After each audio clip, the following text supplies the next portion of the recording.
Doctor Shravan Kumar గారు, అదేవిధంగా గౌరవ పెద్దలు డాక్టర్ ఆర్ఎస్ ప్రవీణ్ కుమార్ గారు, అదేవిధంగా ఫ్యాక్ట్ అండ్ ఫైండింగ్ కమిటీ సభ్యులు అభిలాష్ గారు, మా కిషోర్ గారు, రాఘవ గారు, లోకల్ నాయకులు విష్ణువర్ధన్ రెడ్డి గారు, అదేవిధంగా మా సాయిబాబా గారు, గోసుల శ్రీనివాస్ గారు, మీ అందరికీ పేరు పేరున మీడియా మిత్రులందరికీ పేరు పేరు నమస్కారాలు తెలియజేస్తాం.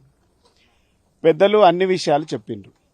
ఈ రాష్ట్రం కాంగ్రెస్ పార్టీ అధికారంలోకి వచ్చిన తర్వాత ఈ రాష్ట్రంలో కాంగ్రెస్ సర్కారు అక్రమంగా మైనింగ్ మినరల్స్, అదేవిధంగా మైనింగ్ క్వారీస్, అక్రమ రియల్ ఎస్టేట్లు, అక్రమ భూ కబ్జాల చేస్తూ ఉంటే బీఆర్ఎస్ పార్టీ అడుగడుగున నిలదీస్తూ ఉంటే కాంగ్రెస్ పార్టీ నాయకులకు వెన్నులో బనుకూడుతూ ఉన్నది.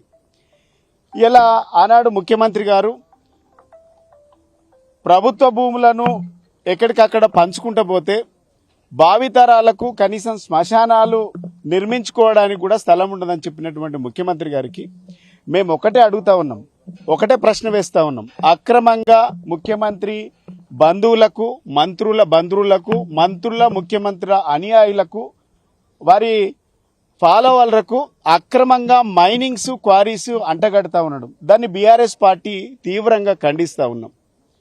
కిలోమీటర్కు రింగ్ రోడ్డుకు కిలోమీటర్ దూరంగా ఏ ఒక్క క్వారీస్ కానీ లేకుంటే మైన్స్ కానీ చేయొద్దని చట్టంలో జీవో చెప్తా ఉన్నది.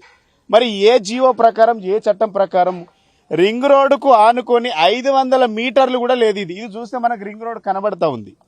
మరి ఏ నిబంధనల ప్రకారం ఇక్కడ క్రషర్స్ పెట్టిండ్రు? ఇక్కడ ప్రభుత్వ భూమి వేల కోట్ల విలువ చేసేటువంటి ఈ ప్రభుత్వ భూమి నియోపోలిస్ దగ్గర ఉన్నాం మనం.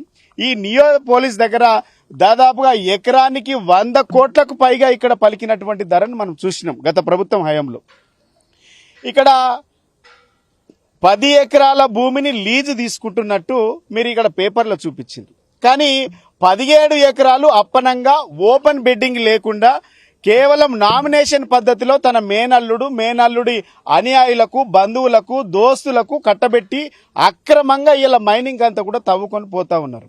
ఓఆర్ఆర్కు దగ్గరలో ఉండకూడదని నిబంధన ఉన్నది. 111 జీవోలో ఉన్నటువంటి వాటిలో నిర్మాణాలు చేపట్టకూడదని నిబంధనలు ఉన్నాయి. ఈ నిబంధనలన్నీ కూడా తుంగలో తొక్కి ముఖ్యమంత్రి, మంత్రులు ఇలా అక్రమంగా ఇలా ప్రభుత్వ భూములను వారికి అనుయాయులకు, బంధువులకు కట్టబెట్టడాన్ని మేము తీవ్రంగా వ్యతిరేకిస్తా ఉన్నాం, తీవ్రంగా ఖండిస్తా ఉన్నాం.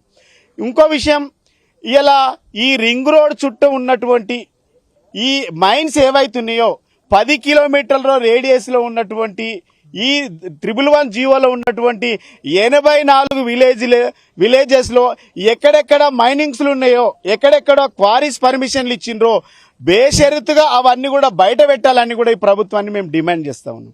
ఒకవేళ లీజు ప్రభుత్వానికి తీసుకుంటే 6 నుంచి 7% ఫీజు ప్రభుత్వానికి కట్టాల్సినటువంటి బాధ్యత ఈ మినరల్స్ ఎవరైతే ఈ మైన్స్ లీజ్ తీసుకున్నారో వాళ్ళు కట్టాలి. ఇప్పటి వరకు ₹1 కూడా ఈ ప్రభుత్వానికి ₹1 కూడా ఈ లీజు తీసుకున్నటువంటి యాజమాన్యం కట్టలేదు. అదేవిధంగా 15 లక్షల క్యూబిక్ మీటర్ల ఇలా బండను కొట్టుకపోయి ₹1 కూడా ఇలా ఈ ప్రభుత్వానికి రుసుము చెల్లించలే. వాటిని ఈ ప్రభుత్వం నిజంగా చిత్తశుద్ధి ఉంటే బేషరతుగా ఇప్పటి వరకు ఏవైతే మైన్స్ క్వారీ తవ్విండ్రో ఆ క్వారీస్ ఇప్పటి వరకు వాళ్ళు కొల్లగొట్టుకపోయినటువంటి దాన్ని పెనాల్టీ వేయాలని కూడా మేము డిమాండ్ చేస్తూ ఉన్నాం. పక్కనే ఉన్నటువంటి పటంచేరులో ఉన్నటువంటి అనేక క్వారీస్ కి, మైన్స్ కి ఫైన్స్ వేసినటువంటి రాష్ట్ర ప్రభుత్వం ముఖ్యమంత్రి గారిది, ముఖ్యమంత్రి బంధువులది, మంత్రుల బంధువులు, పక్కనే ఉన్నటువంటి మానస హిల్స్ లో ఉన్నటువంటి పొంగులేటి శ్రీనివాసరెడ్డి తన బంధువులు, ఆయన క్వారీస్ కూడా ఇప్పటి వరకు ఎలాంటి నోటీసులు ఇవ్వకుండా యథేచ్ఛగా తిరుగుతూ యథేచ్ఛంగా అక్రమంగా మైన్స్ తవ్వకపోతా ఉంటే ఇక్కడ ఉన్నటువంటి అధికారులు ఏం చేస్తా ఉన్నారని మేము డిమాండ్ చేస్తా ఉన్నాం. ఇలా తప్పకుండా ప్రభుత్వం వెంటనే, గతంలో మానస హిల్స్ కు మా బీఆర్ఎస్ పార్టీ బృందం మేము అక్కడ వాటిని తనిఖీ చేయడం జరిగింది. ఈ రోజు కూడా మేము విజిట్ చేయడం జరిగింది. ఈ ప్రభుత్వానికి చిత్తశుద్ధి ఉంటే పేదల ఇండ్లు కూల్స్తున్నటువంటి ఈ ప్రభుత్వం పెద్దలు గద్దల్లాగా తన్నుకపోతా ఉంటే, వేల కోట్ల క్వారీస్ను తన్నుకపోతా ఉంటే ప్రభుత్వం ఎందుకు ఎంక్వైరీ చేయట్లేదు, ముఖం ఎందుకు చాటేసింది?